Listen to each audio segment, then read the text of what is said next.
Olá, sejam todos muito bem-vindos ao nosso podcast Olhar Analítico. Nesta oportunidade estaremos explorando o texto acerca da superstição, ainda na filosofia de Baruch Spinoza. Portanto, iremos analisar o que é a superstição para este grande filósofo e como que ele desenvolve o seu pensamento, a sua tese acerca do assunto. Sejam todos muito bem-vindos e vamos deleitar-nos com esse texto extraordinário. Falamos brevemente sobre as diferenças entre o plano da ética e do teológico político. Os dois livros mais conhecidos de Spinoza, do lado ético, tínhamos a pura necessidade como base para o conhecimento e caminho para a liberdade. Do lado político, vimos a análise partir de outro ponto. A fortuna estende o plano político, porque é o campo onde os homens necessariamente ignoram a maior parte das causas que o cercam. Por que a tragédia? Por que o terremoto? Por que a erupção? Por que a tempestade? Por mais que a razão alcance as causas de tais acontecimentos, ela nunca será capaz de suprimir este campo da percepção da contingência, pois ele é o da nossa própria finitude. Spinoza joga com duas questões. Portanto, estamos mergulhados na pura necessidade da natureza. Mas por mais aguçada que nossa percepção e conhecimento sejam, o controle sobre ela nos escapa. Por que a guerra? Por que a fome? Por que injustiça? Por que a desigualdade? São questões que nos obrigam a admitir alguma ignorância. A política está neste plano de questões. A ética forma o sábio através do entendimento da necessidade. Mas o teológico político, como o avesso dos escritos espinosistas, enfrenta o teológico e o tirano como exploradores da finitude e ignorância da humanidade. Traço geral da filosofia de Spinoza. Apesar dos livros tratarem de questões diferentes, a filosofia é uma só. E embora se mostre de diferentes perspectivas, o seu plano de imanência é o mesmo. É por isso que podemos dizer que um dos traços gerais do pensamento de Spinoza é a luta contra a superstição. Denunciar os abusos teológicos abre o espaço para criar conceitos visando a liberdade. É o mesmo projeto filosófico em dois tempos que se entrecortam. Spinoza interrompeu momentaneamente a escrita da Ética para tratar da teopolítica, pois sentiu a necessidade de enfrentar as barreiras que se colocam entre o homem e sua liberdade. Deleuze dizia que a filosofia de Spinoza é uma denúncia das paixões tristes. Concordamos totalmente, entretanto, formulamos ainda de outra maneira. Spinoza fez de sua filosofia um questionamento da superstição, enquanto prática que sustenta a ignorância e o medo como formas de dominação. Abre parênteses, no teológico político, fecha parênteses. e compreensão do mundo, abre parênteses, na ética e fecha parênteses. Ambos entendimentos entrelaçados, complementando assim um ao outro.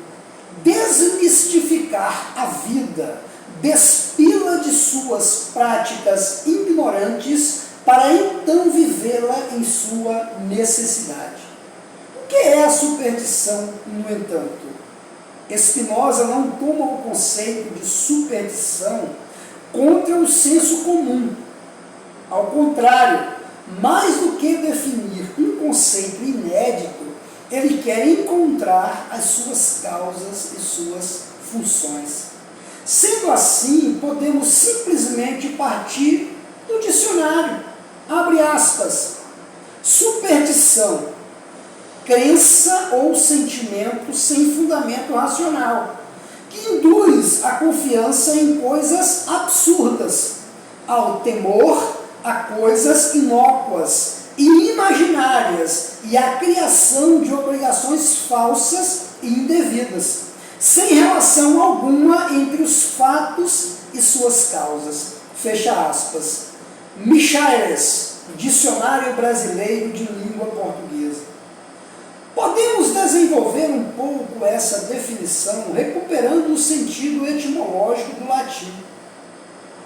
Superstitio, ou super, sobre, acima e etc.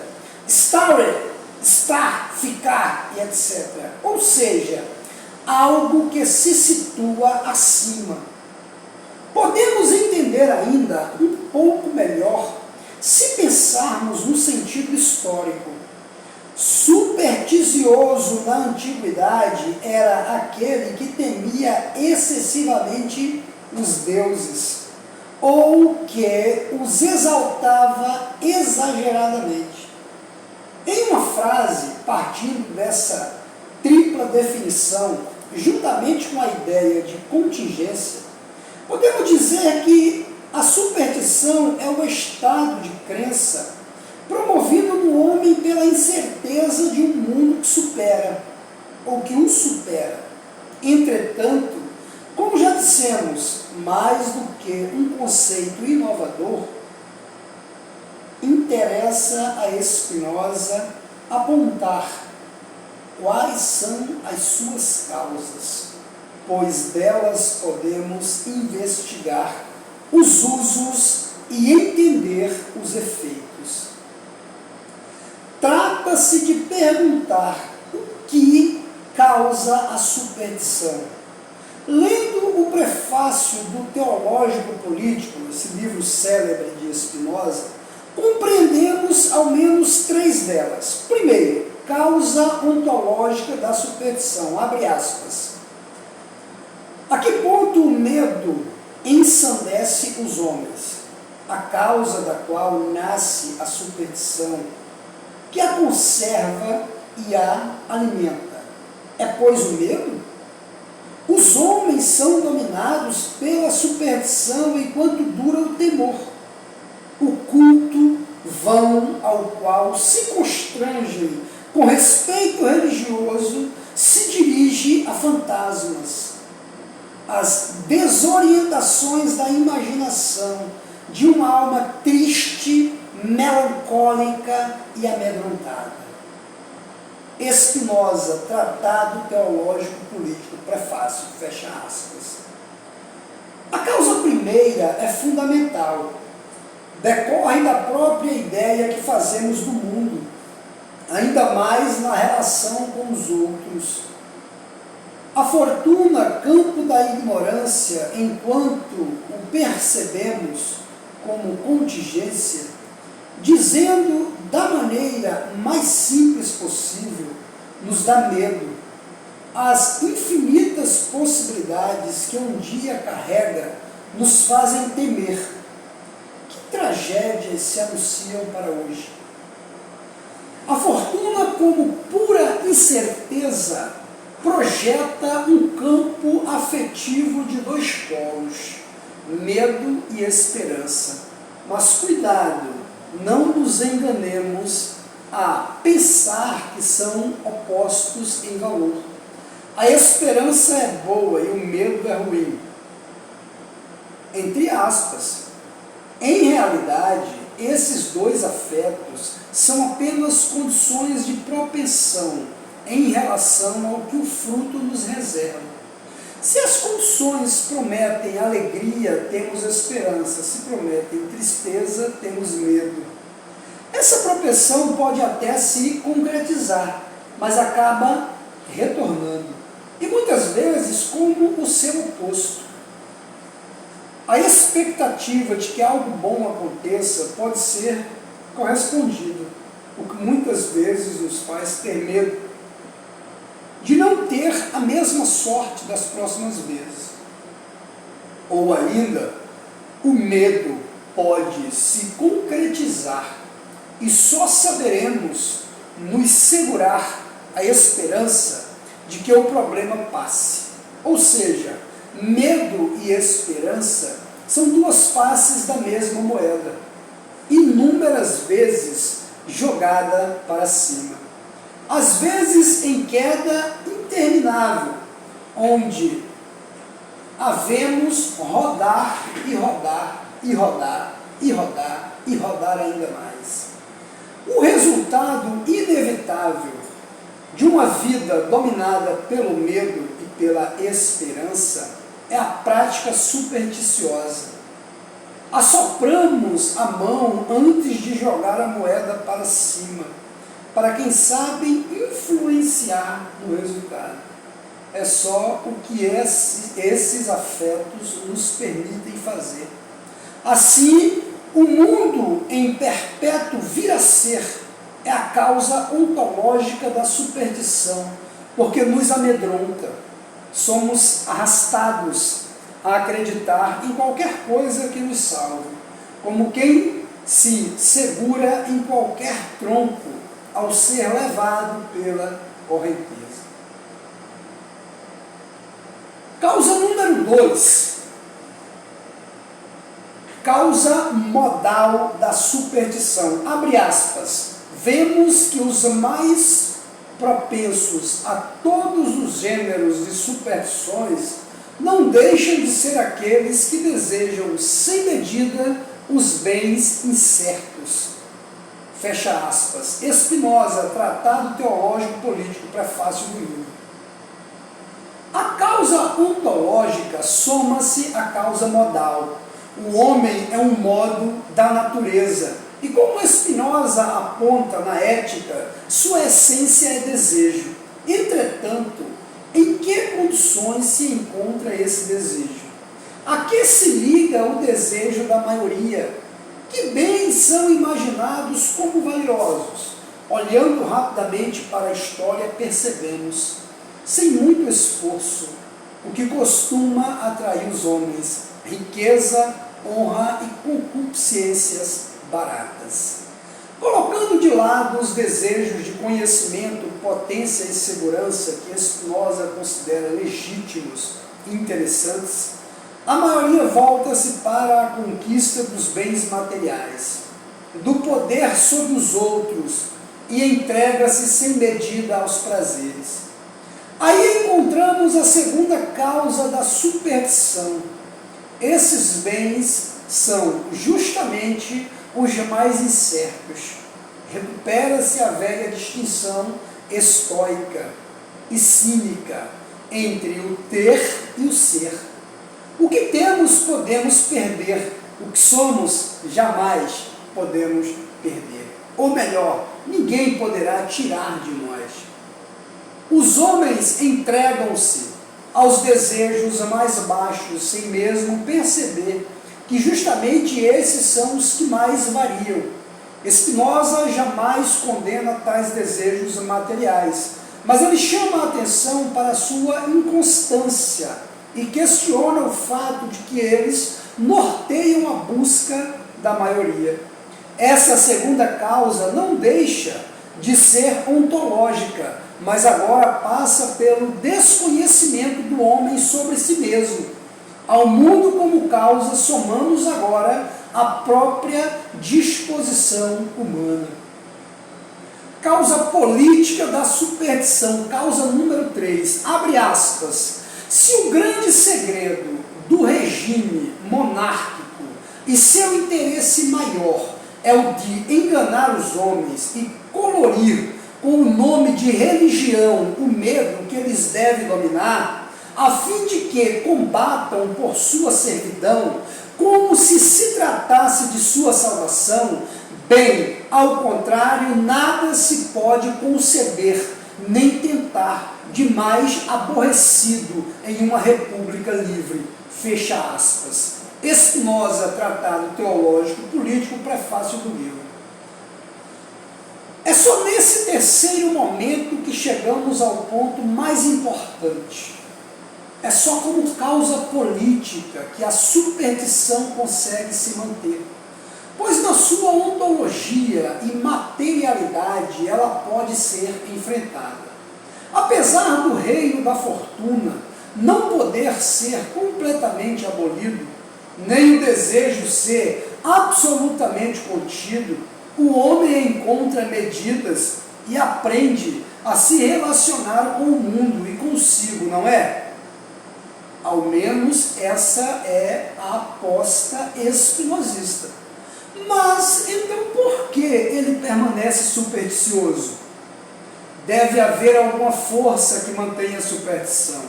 É o que Spinoza percebe na política, enquanto esta é dominada por interesses levianos.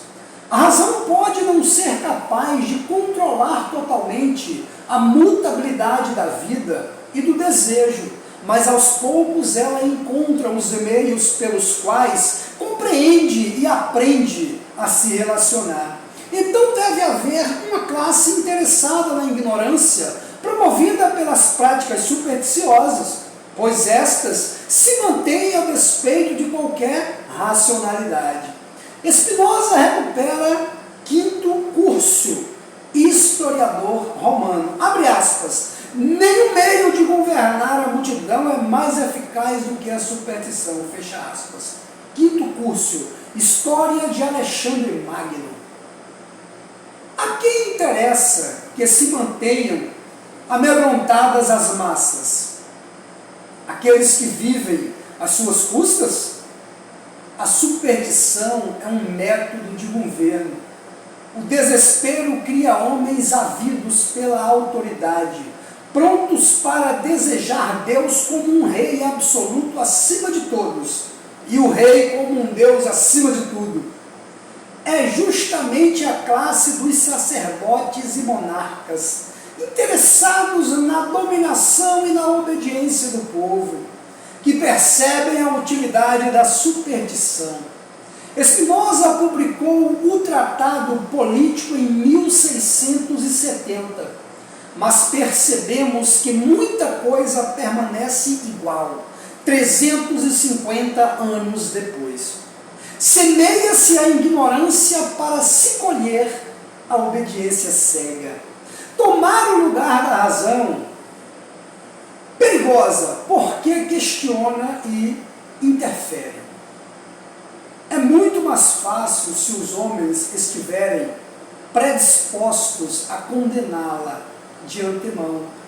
Para os interessados em manter a dominação, é bom que o povo acredite que seu representante é o Messias, enviado dos céus como resposta às correntes de oração. A superstição rebaixa a razão, porque aposta em políticas imaginárias, delirantes, e dedica o máximo esforço em causas ineficientes. A superstição não muda nada, apenas dá força ao que já existe. Conclusão: de um mundo caótico, de um desejo desmedido, de um interesse político, brota a superstição como força de dominação. Ela toma o lugar da razão, que levaria à liberdade, e faz a ponte entre o estado de ignorância e o estado de impotência.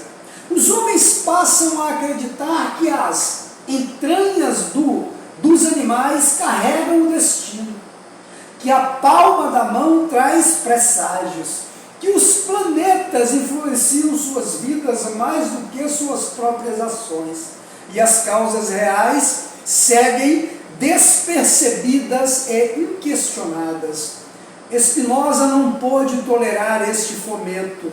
A superstição, pois, condenar a razão é desprezar a nossa vis nativa, nossa disposição própria ao conhecimento e à liberdade. Para pensar uma república livre, verdadeiramente democrática, precisamos recuperar as práticas efetivas e combater as imaginativas. A conclusão não pode ser outra. A superstição é uma forma de dominação, posta em prática por interesses obscuros,